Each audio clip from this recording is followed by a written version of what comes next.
kind of hard to know what is exactly sharing. So we're going to walk through this. I'm going to be giving you some due dates, some assignments that we need to start working on, and we will just kind of get you started to do that search.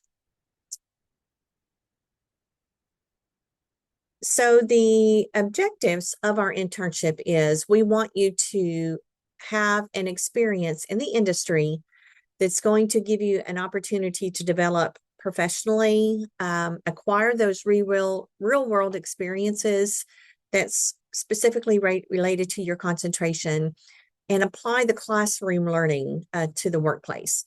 So we're wanting to make sure that this is a well-rounded experience, and we want you to gain as much knowledge as possible when you go into this.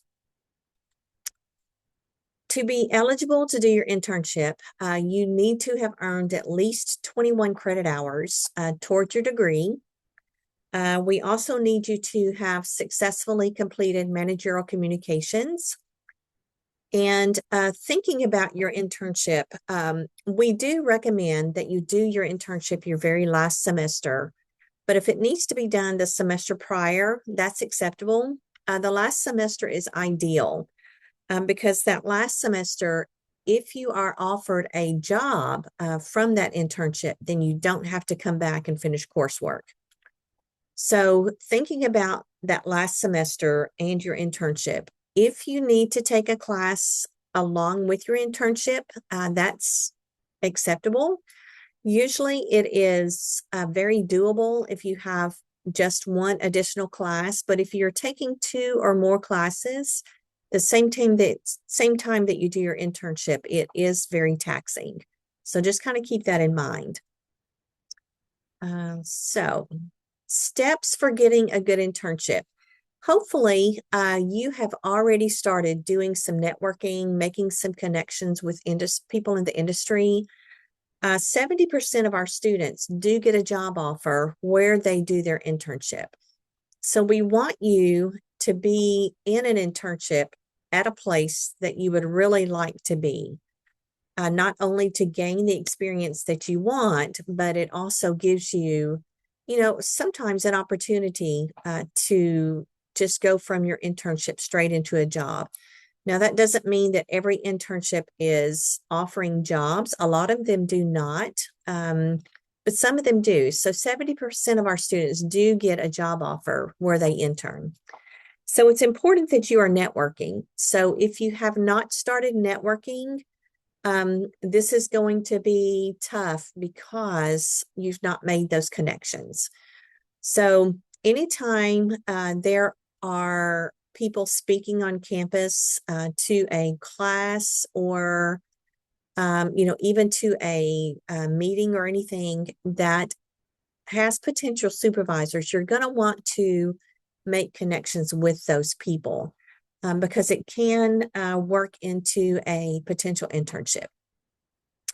So networking is key. So hopefully you have participated in the internship presentation day. So last Thursday, a week ago today, we just had our fall internship presentations. And we ask you to attend those because that gives you an opportunity to see what students are doing for their internships. And also it helps you to make some potential connections.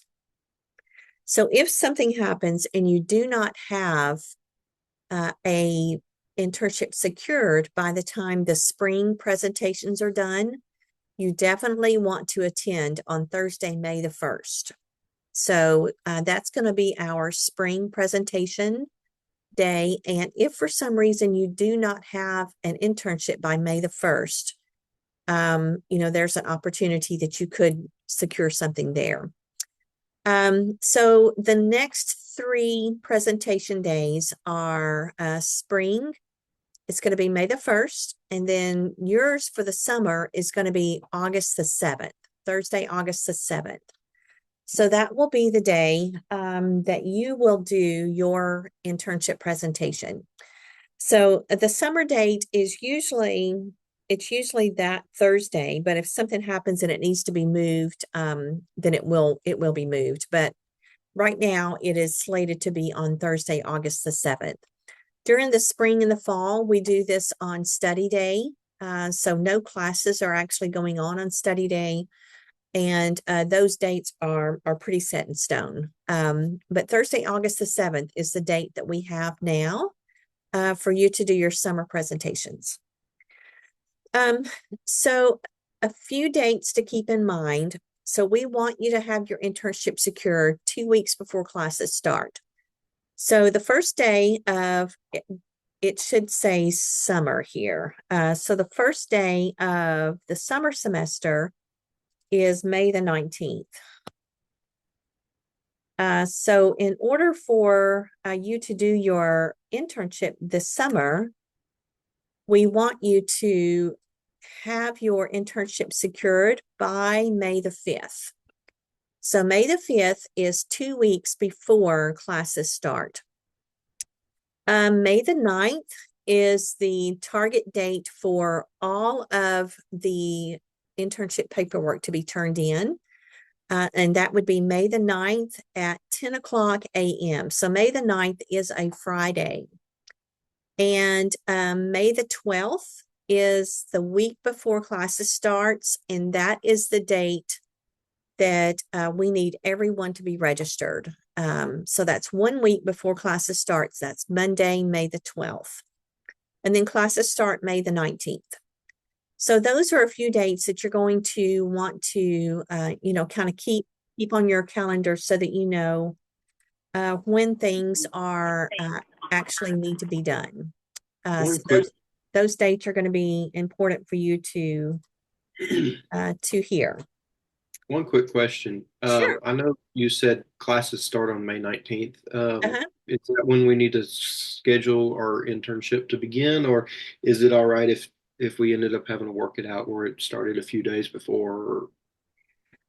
If you are planning to start your internship before May the 19th, you want to talk to Dr. Blair. Occasionally, he will allow students to start that previous week, but you can only work a total of, maybe 30 or so hours before the start of the semester. So that's something you're going to want to work out with him. So if you're going to start working before May the 19th, definitely talk to Dr. Blair. If something happens and you cannot start on May the 19th, maybe it's the next week or the week after, that's all acceptable. Just keep in mind that you do have to work a total of 250 hours. Okay. So I do have a list of places where students have done their internship in the past. And I will go ahead and just pull this up. It's on our MSPS internship opportunity page. Okay, so did that change the screen over to our website? No, it's still on the PowerPoint. Okay, it's still on the PowerPoint. So let's stop share and share again.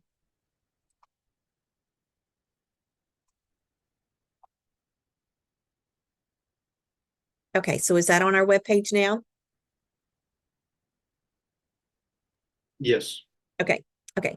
So how you get to this is you go to our MSPS webpage, and over on the left-hand side is internships. So you click on internships, and that brings you to a page. And this page is essentially telling you what we're going to discuss, but we discuss it to make sure there's no questions about anything.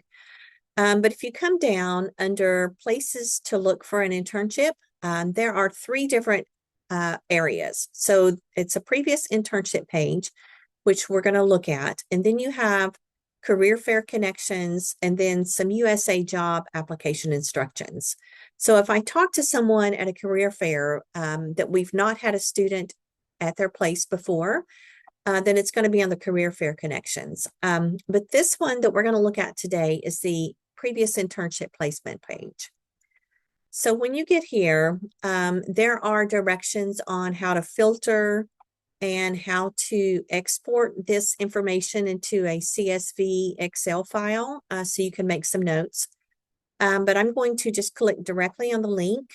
And if you're not already signed in with your MTSU credentials, then you do have to sign in on this page. So what this is, it's essentially an Airtable, and an Airtable is it's kind of an online Excel database, but it just kind of puts it in different views. So as we look at these, you see that there is the company logos, and then I have notes. So if there are any internship notes or application links, they're going to be listed here. The company websites will be listed. Concentrations. So this is where you can filter for, if you're biostats or biotech. So the concentrations will be listed, and then supervisors will be listed. Addresses, phone numbers, and emails where I have those will be listed. So I'm going to kind of go down. Okay, so Aegis Science Corporation. This is one that I do have something listed on their notes. So they were not able to host interns during the fall or the spring because they were relocating to a new location.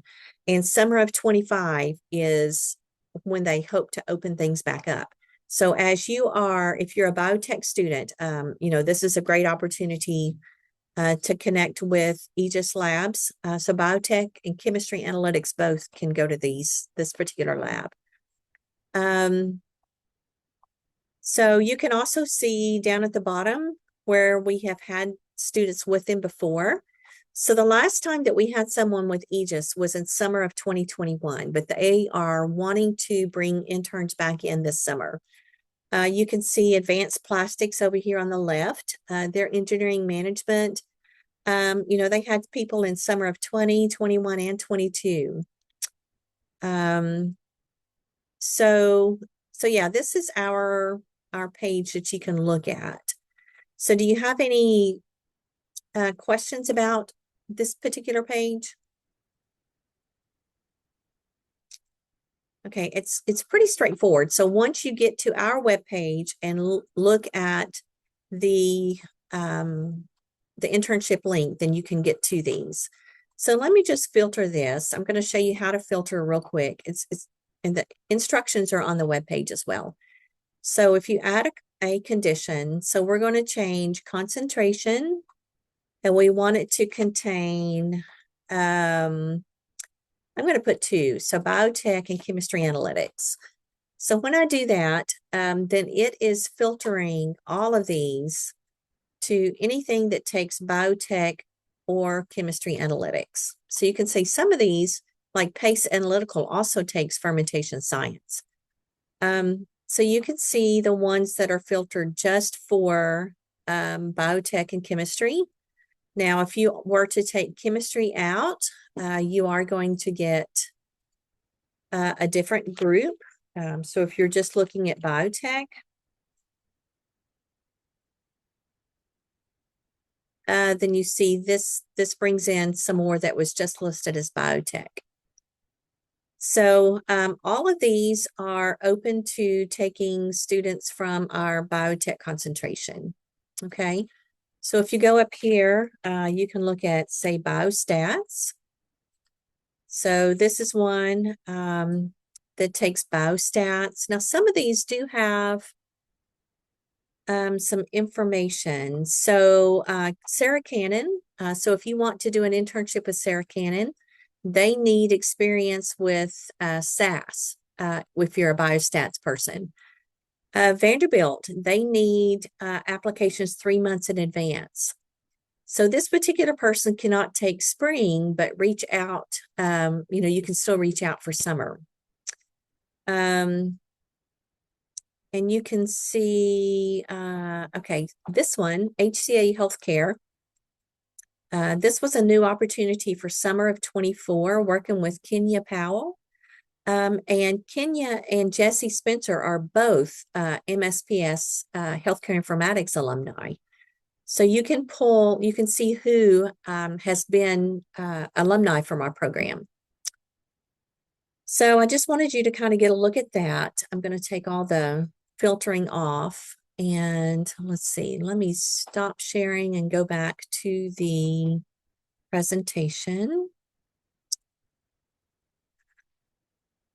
Okay, so hopefully it's back to the presentation now. So definitely take a look at that page. So it's a good place to start. That does not mean that this is the only place that you can do your internship. We can do an internship somewhere where we've never had a student before, but this does just kind of give you a starting place. Okay, so after you are offered an internship, there's going to be two different forms that you need to take care of. So let me go ahead and show you these two forms. They look very similar. So on the left, you have the student internship application, and on the right, you have the employer data sheet. So the student internship application is essentially getting your concentration advisor's permission that this is going to be an appropriate internship for your concentration. So this is the one that your concentration supervisor will sign. So if you're biostats, it's going to be Dr. Liu.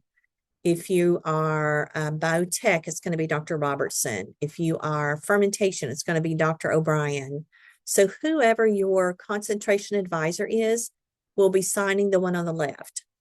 Then the employer data sheet on the right is the one that your internship supervisor will sign.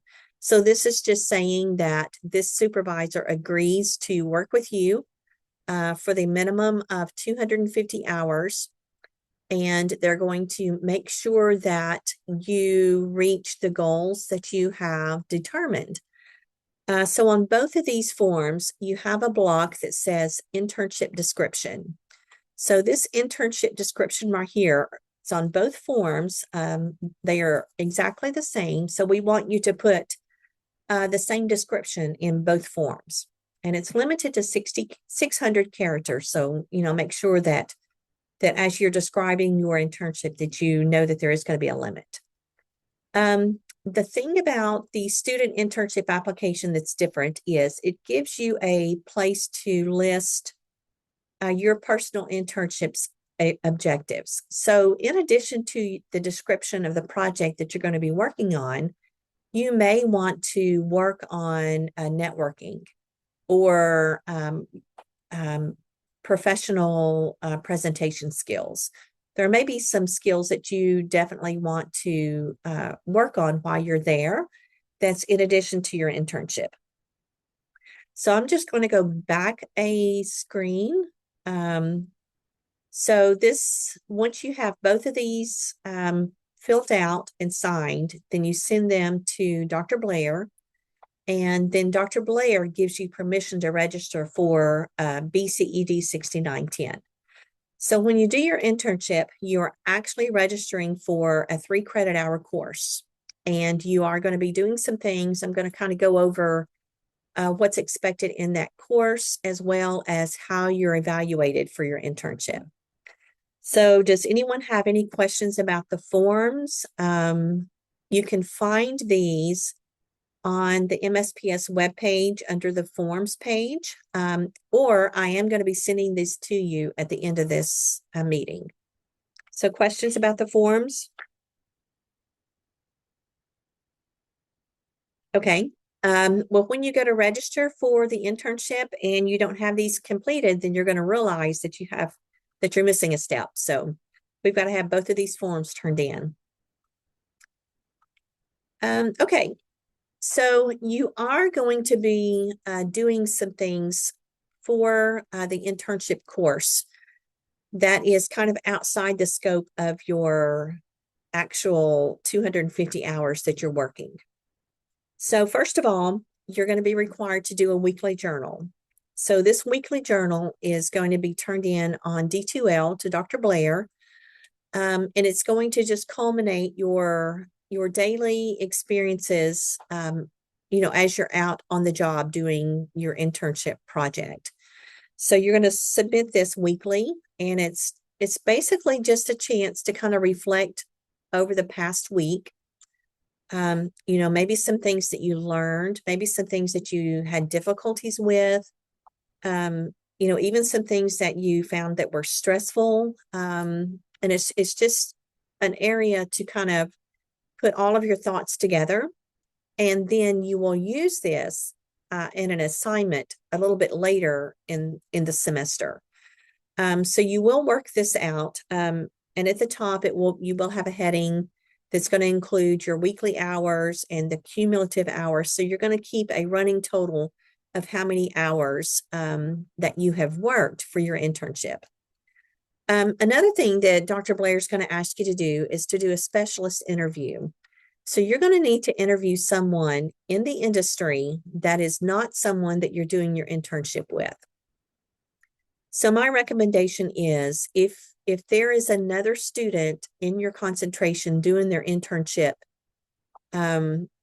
this summer, then it would be a good opportunity to just swap supervisors. So you could interview their supervisor and they could interview your supervisor for this specialist interview. And you will be required to do a paper for this. It's just a short paper. You're asking them how they got into their job. What the good things they think about their job, the things that they might have trouble with. So just a good opportunity to get a view from a different perspective. So you'll be doing a specialist interview. Then you will also be doing an application letter and a resume. So you would be pretending like you were applying for a job where you're doing your internship. So you're just going to tailor your application and resume that you did for managerial communications. You're going to put that into this assignment as well. Next, you're going to do the reflective paper. And this is where you can pull from those weekly journals. So you can use those weekly journals to put together a reflective paper to kind of look back over your whole experience. And those weekly journals are good because when you sit down to do this reflective paper, you're not going to really remember what you did that first and second week. And so you can go back and look at these reflective journals and remember things that you thought were hard that you may find that are easy now. So you can kind of put all of that into this last paper. Then you will put in any kind of company literature that is provided. And then you will be required to do a 10 to 15 minute PowerPoint presentation on study day. But during the summer, we do not actually have a study day. So it's going to be August the 8th.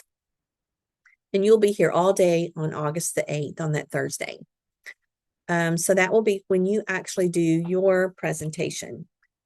So all of this is taken into consideration for your internship grade. So your digital portfolio, which includes your weekly journals, your specialist interview, application letter and resume, your reflective paper, company literature, and your presentations. So it's the copy of your presentation, not the oral part. So all of this is going to be considered your digital portfolio. So that, in addition to a midterm and a final evaluation from your internship supervisor, plus your professional presentation at the end, is all going to culminate into your grade for BCED 6910. I'll show you the evaluations that your internship supervisor will be doing. So you will be required to turn these evaluations in. So you're getting points for turning them in, not necessarily for what is on your evaluation. We want you to have a midterm evaluation so that you can look at things that you need to work on for your final evaluation. And you just get points for turning both of those in. Then you also get points for turning in an exit survey. The exit survey does not play a part in your grade as far as what you put on it. It's just the fact of turning it in. So you do get some points for turning that in. So let's look at the employer evaluation. So this is the same form that your employer will use at midterm and at finals. So at 125 hours and at 250 hours, your internship supervisor will fill this form out. So the first part is the same for everyone, no matter what your concentration is. And it's looking at those soft skills. So like your interpersonal skills, your judgment, your punctuality, your attitude, professional appearance, oral and written communication, problem solving. So that is looked at, and they are comparing you to other employees. So as an intern and a new employee, are you evaluated as average to the average new employee, or are you listed as below average or above average? So you are going to be, on this one looked at according to the other new employees that they have had come into their organization. So usually our students rate very high on these, and that's good because that's what we're preparing you for. We're not only preparing you for the STEM area, but we're also preparing you for those soft skills. And then part 2 is divided up by concentration. So if you are biostats, you are going to be looked at for 2 different things as compared to an employee that has just started at their company. So can you calculate and explain descriptive statistics? Are you able to perform statistical inference? So that is just for biostats. Biotech, chemistry, analytics, and fermentation are all pretty similar. So are you able to understand and perform lab techniques common to your area? And are you able to utilize problem solving skills in a real world setting? So when you come upon a problem in a lab, are you able to work through it and find the answer? So these are done by your supervisor, and they can be submitted electronically by clicking the button down in the bottom right-hand corner, or they can save them as a PDF and send them into Dr. Blair. Okay, so any questions about how you're evaluated for your internship and how you're graded? Is everything pretty clear? Okay, I assume everything's good. So now we're going to talk about things that you need to turn in. So by Monday, January the 6th, I need a copy of your resume. So most students use the resume that is developed in Dr. Blair's class. If you want to use something a little different, as long as you have the same sections that Dr. Blair requires, then that's what we need. So we want you to include your career objective at the top. We want you to list your education, your work experience, even if it does not pertain to your concentration. So like if you worked at a coffee shop or if you worked in retail, it's good to show that on your resume because it shows that you have responsibility, that you've done some things in the past. Any activities or honors, like if you are doing some volunteer work, or if you received any kind of honors while you were in school, list those there. Now, one thing that I do want you to consider is adding a skills section to your resume. Dr. Blair does not usually use a skills section, so he's not going to want that when you turn that resume into him for managerial communication or for your internship course. But I have found that listing relevant skills um, as you are going into the industry, it helps them to know what you're familiar with.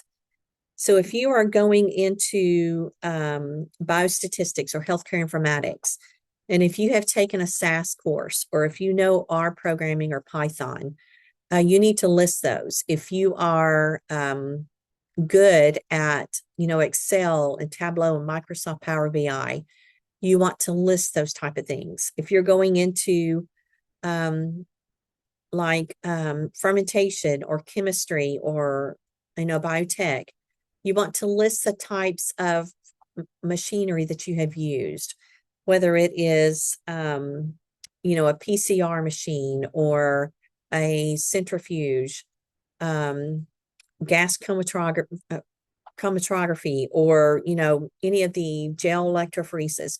You want to list these skills, these things that you're comfortable with. So don't list something that you just did once. If they ask you if you have done something and you've only done it in, one time in lab, that's fine. Just say, I was exposed to this in one of our labs. We did it for an assignment. I feel like that I could pick it up if I was asked to do something. But you don't want to put something on your resume that you're not very proficient at. So if you put down that you are proficient at Excel and they ask you to do something with a calculation or something, and you don't know how to do that, that's not going to sit well. So only list things in the skill section that is that you are very good at and that you can do on your own. So I need this by Monday, January the 6th. And then each Monday after that, you are going to be asked to submit an internship search update. And so I ask that these are turned in every Monday at 10 o'clock. You can turn them in on Saturday or Sunday, just as long as I get them by Monday at 10. And this is it's a PDF fillable form that you can just fill out, type it in, and you will want to save it. And I want everything submitted through Teams.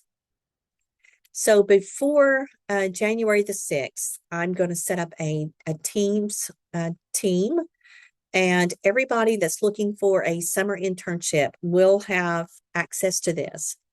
And you're going to have assignments. So like the first assignment is going to be to submit your resume. And you will actually upload that in Teams. So everything is kept right there together. So you will submit your resume in that assignment. And then for the first week that you do your internship search, you're going to submit your search update on the Monday after that week so that I know what you did that previous week. So I will send this form. It's a fillable form. So you'll get that as well.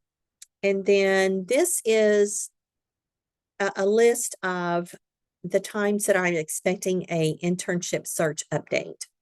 So if you do not turn in an internship search date update, then I assume that the week before that you did not do anything for your internship.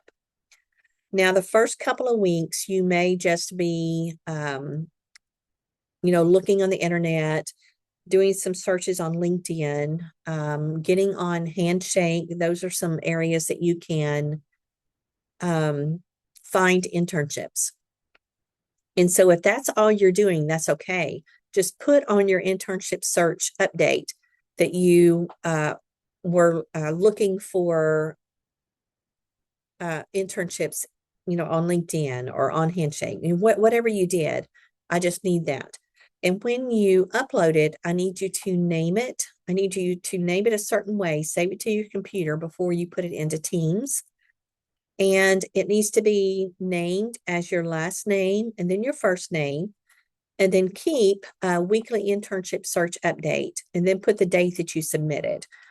So this is an example of the first one that you're going to do. So the first week that you should really be searching for your internship is January the 6th through the 12th. So that is a Monday through a Sunday. And I know that this is a time that you are not in classes, and that's good because it's a good time to really kind of get your thoughts together about what where you want to do your internship. So as you are sending this in, so if it is January the 6th through the 12th, you're going to be submitting your first weekly update on January the 13th. So that's why I have 01/13/25 at the end of that. So that is things that I'm going to request. And when I send you the PowerPoint, you're going to have all of these dates. So you're going to need to turn in a internship search update every Monday until you secure an internship. And as soon as you secure an internship, then you will not be required to turn any more of those in. Okay, so that's everything that I've got. What kind of questions do you have?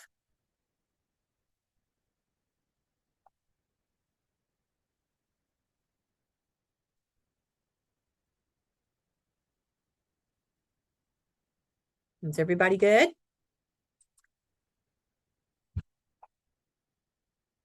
Okay, well, it sounds like you are. So what I will do at the end of this meeting, if you're on here and just a phone number is showing up, please let me know who you are. Send me an email and tell me that you attended today. That way I know how to get this information to you. So I'm going to send you a copy of the presentation. I'm going to send you a copy of the 2 forms that are needed, the student internship application and the employer data sheet. I'm going to send you a copy of the evaluation form. And that might be it. I'll go back and double check everything, any form that we talked about. We will be sure and I'll be sure and get that out to you. So someone did have a question. If you have to come on campus during the summer, if you're doing your internship and that's the only thing that you have, you do not have to come to campus except for presentation day. Okay. So if you are doing your internship out of town and out of state, we've even had some people do their internship out of country. So you're welcome to do that as long as you do not have a on-campus class to attend. The only day that you will be required to be here is that August the 8th. I believe that was your day. Yeah, that'd be the only thing. Okay. Okay, so I will be here the rest of this week and next week. And then the university is closed until January the 2nd. So get a hold of me, next week. If you have a question, you can go ahead, and I hope to have Teams up and ready by the end of day Friday tomorrow. So that means that you can upload your resume, anytime after Teams is ready and on task. So you'll get an email saying that Teams is available because I'll have to invite you to the actual team. But yeah, just get a hold of me if you have questions. I'll be looking forward to your updates. And yeah, if I see anything that just kind of seems off or you seem to be struggling, we'll have a meeting, kind of try to work things out. But it can be a difficult process. We've had students looking for their spring internship since about the 1st of August. And I've got probably 5 that doesn't have something secured yet. So, you're going to want to hit the ground running the first week of January and really, really get things going. But yeah, that's all I've got. And if the person that's got just the phone number listed, just be sure to email me and let me know if you have questions. Other than that, I'll be talking to you soon. Okay. Okay. All right. Thank you. Thank Thank you so you. much, Susan. Uh-huh. Thank you. You're Have a welcome. good day. Bye bye. Yeah. Thank you. Bye.